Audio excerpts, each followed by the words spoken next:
everyone, in this video I've just been given a quick message by Darren saying that, oh my god, Canon 5D Mark III Magic Lantern has been able to get it to shoot 24p raw video footage. Dun, dun, dun, dun, dun.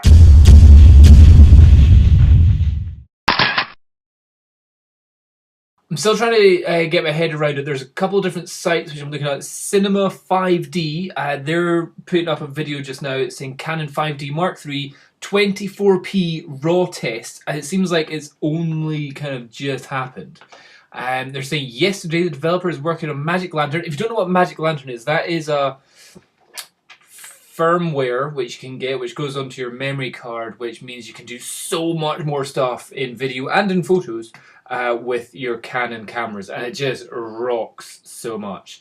There may be more videos in that in the future, but I've done stuff in the past. It's amazing. It really brings like a Canon 550D up to an astonishing level of capability of things that you can do with it when you get it. Just Google Magic Lantern Canon. Oh, you'll be amazed. Anyway, so these guys are saying they're getting a video, a 1080p 14-bit uncompressed raw footage.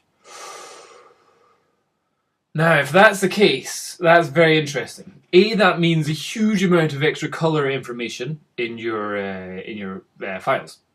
Two, it means you've got raw files, so you can play around with the white balance as much as you so want. You know, if you go into from an inside of a room to the outside, or from a shaded area to a bright sunny area, instead of having to think, oh, I need to change the white balance on the camera, you can just go, I'll do it in post afterwards. You can do that a little bit with the video editing softwares you've got at the moment, but it really is just like playing around with the JPEGs. So this 14-bit RAW also should mean that you're getting more dynamic range out of your files. Generally, whenever I'm shooting with the Canon 5D Mark II, I have it in a custom picture style setting where it's just sharpness down, saturation down, contrast down, and other things, to make it as flat as possible, to give me the option of editing afterwards. But having a raw file means, well, it's a raw file. It will be as editable as I want. It's not totally glitch free. In the video that's come up, there is something showing some lines. So I'll show you. There's a video. It's on Vimeo. I'd rather it was on YouTube so we can see it in full HD. But these guys have done a pretty good job. The only thing is, on this video, I can't see, well, there's not like a comparison of one shot beside another, or here's where we screwed up the white balance and here's how we've fixed it. It's just showing, like, all these bits of footage I'm seeing here could have easily been done with the normal Canon 5D Mark II. There's nothing here that's making me go, ooh, apart from, there's a certain bit in a minute, which I am quite impressed with. Women trying to get a ball, not really interesting. It's an overcast day, blown out sky, so not really seeing any advanced dynamic range going on there. Colors, saturated. Here, I thought they would have brought up the greens a bit more. There, the sky still looks pretty much blown out. Obviously, here. Now this is the shot. Now the shot which I think has probably got the most range of dynamic range, I reckon that would have been totally blown out, but here it looks good. Now the thing is, obviously they've shot it in RAW and then you've compressed it and made it smaller and smaller and smaller, so that there is going to be some loss of file awesomeness when you're showing it to other people, and also it depends on what screen people are looking at, depending on the contrast ratio that people's screens can deal with. So you might not be seeing as awesome as what it is actually creating through this edited video here.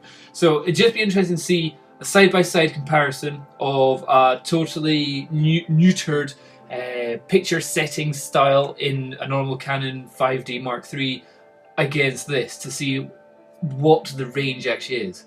But if it's legit, it's going to be pretty damn cool. The only thing is, it's going to use up a heck of a lot of memory, and at the moment it's just 24p. So if you want something where you want to slow down the footage in any way, you're going to have to start using certain editing softwares which will, like optical flow, or what's the other one? The other one where it does super slow-mo stuff. What's it called? Can't remember. One of you will tell me what it is downstairs. Twixtor, that's the other one.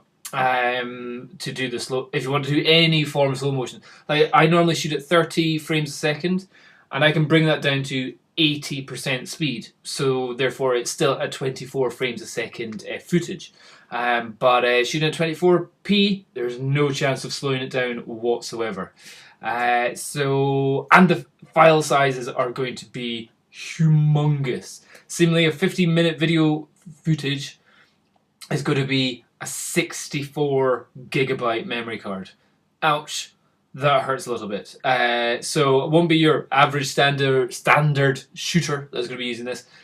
But it's interesting to see what may come out of this. So everyone, start hunting. If you're into your video from your canons and all that kind of stuff, go to magiclantern.fm. That's where they've got all their forums. I've been checking there, trying to read it up. It's all a bit all over the place just now. I can't really see what the details are.